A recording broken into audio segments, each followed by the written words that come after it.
उत्तर महाराष्ट्र कुणाचा, महायुतीचा की मवियाचा, हा प्रश्न या निवडणुकीमध्ये निर्माण झालेला होता। त्याचं उत्तर पुढच्या काही तासात मिळेल। कांदा शेतकऱ्यांची नाराजी दूर करण्यामध्ये महायुतीला यश येणार का, हा महत्त्वाचा प्रश्न आहे।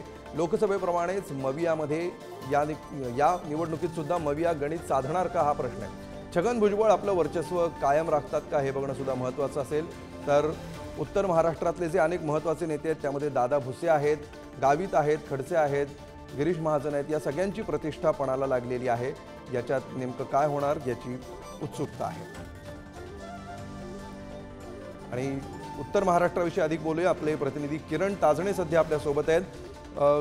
किरण, सध्या महाराष्ट्रात माझ्या मते सर्वात गारठलेला प्रदेश उत्तर महाराष्ट्र आहे का? सध्या कशी हवा आहे, प्रत्यक्ष हवा, राजकीय हवा नाही, प्रत्यक्ष हवा कशी आहे आणि तयारी कशी दिसतीये?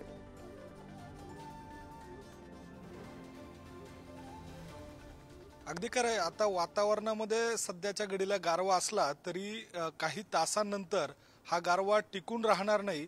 त्याचं कारण म्हणजे सूर्य ज्या वेळेला त्याचा सूर्योदय होईल त्यानंतरचं वातावरण जसं बदलेल तसं हळूहळू जे निकालाच्या संदर्भामध्ये जे अपडेट्स येतील त्यामुळे राजकीय वातावरण देखील तापणार आहे। त्यामुळे ही सगळी सरमिसळ होत असताना आता काही वेळातच जे निवडणूक कर्मचारी आहेत त्यांची देखील सरमिसळ ज्या मतमोजणी केंद्रांवर केली जाणार आहे।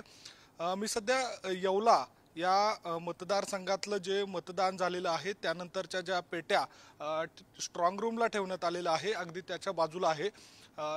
बंदोबस्तामध्ये या ठिकाणी हे सगळं नियंत्रण केलं जातंय। 3 लेअरमध्ये ही संपूर्ण सिक्युरिटी असणार आहे आणि गेल्या काही तासांपासून ते खडा पहारा देखील देत आहे। थोड्याच वेळामध्ये या ठिकाणी कर्मचारी आतमध्ये जातील, त्यांची सरमिसळ होईल आणि त्यानंतर टेबलांवर त्यांची नियुक्ती केली जाईल आणि प्रत्यक्ष पोस्टल मतदान जे आहे त्याची मोजणी सुरू होईल आणि त्यानंतर आपल्या ज्या मतपेट्या आहेत त्या खुल्या होतील आणि त्यांच्या फेऱ्यांनुसार त्यांची मतमोजणी केली जाणार आहे। एकूणच जर उत्तर महाराष्ट्राचा आढावा घेतला तर यामध्ये प्रामुख्याने जवळपास 8 मंत्री आणि इतर 4 जे नेते आहेत त्यांची प्रतिष्ठा पणाला लागलेली आहेत। ज्या ठिकाणी मी आता सध्या आहे येवला विधानसभा मतदारसंघामध्ये, त्या ठिकाणी छगन भुजबळ यांची प्रतिष्ठा पणाला लागलेली आहे। सलग 4 वेळेला निवडून आलेले मंत्री छगन भुजबळ 5व्यांदा निवडणुकीला सामोरं जात आहे। त्यांच्या समोर शरद पवारांच्या राष्ट्रवादीकडनं मराठा कार्ड खेळलं गेलेलं आहे। माणिकराव शिंदे त्यांना या ठिकाणी आव्हान देत आहे। याशिवाय अनेक मंत्री आहेत ज्यामध्ये अनिल भाईदास पाटील आहेत, ते या सगळ्या निवडणुकीला सामोरं जात आहे। विजय कुमार गावित आहे, ते या सगळ्या निवडणुकीला सामोरं जात आहे। आणि प्रामुख्याने जर बघितलं तर राधाकृष्ण विखे पाटील असतील, तिकडे नगरमध्ये संगमनेरमध्ये बाळासाहेब थोरात असतील, जामनेरमध्ये त्या ठिकाणी गिरीश महाजन असतील, यांची देखील प्रतिष्ठा पणाला लागलेली आहे। याशिवाय छगन भुजबळांचे जे पुतणे आहेत नांदगाव विधानसभा मतदारसंघामध्ये त्यांनी अपक्ष उमेदवारी केलेली आहे। त्या ठिकाणी अपक्ष आणखी एक डॉक्टर रोहन बोरसे आहेत, त्यांच्यामुळे ही लढत चौरंगी झालेली आहे। इंटरेस्टिंग ही सगळी लढत असणार आहे। प्रामुख्याने मोठ्या प्रमाणामध्ये त्या ठिकाणी अर्ज भरण्यापासून तर अगदी मतदानापर्यंत मोठा राडा नांदगाव विधानसभा मतदारसंघामध्ये झालेला होता, त्यामुळे ही लढत देखील महत्त्वाची असणार आहे। चांदवड देवळा विधानसभा मतदारसंघामध्ये बहुबंदकी त्या ठिकाणी आयर बंधूंची समोर आलेली होती।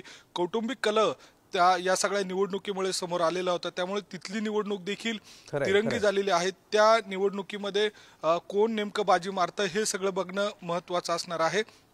मात्र प्रामुख्याने जर बघितलं तर आजच्या दिवशी ज्या वेळेला निकाल हाती येणार त्यावेळेला महायुतीला जनता कौल देणार की महाविकास आघाडीला हे ठरणार आहे। त्यामुळे आजच्या या संपूर्ण निकालाकडे जनता कुणाला कौल देणार, कुणाला नारळ देणार, याकडेच आता या संपूर्ण मतदारांचा आणि नागरिकांचा उगवणार असं तुम्ही जो म्हणाला होता तो प्रत्यक्ष सूर्य उगवतो आणि उमेदवारांपैकी कुणाकुणाचे सूर्य उगवतात याकडे आपलं लक्ष असणार आहे। तुर्त धन्यवाद किरण या माहितीबद्दल।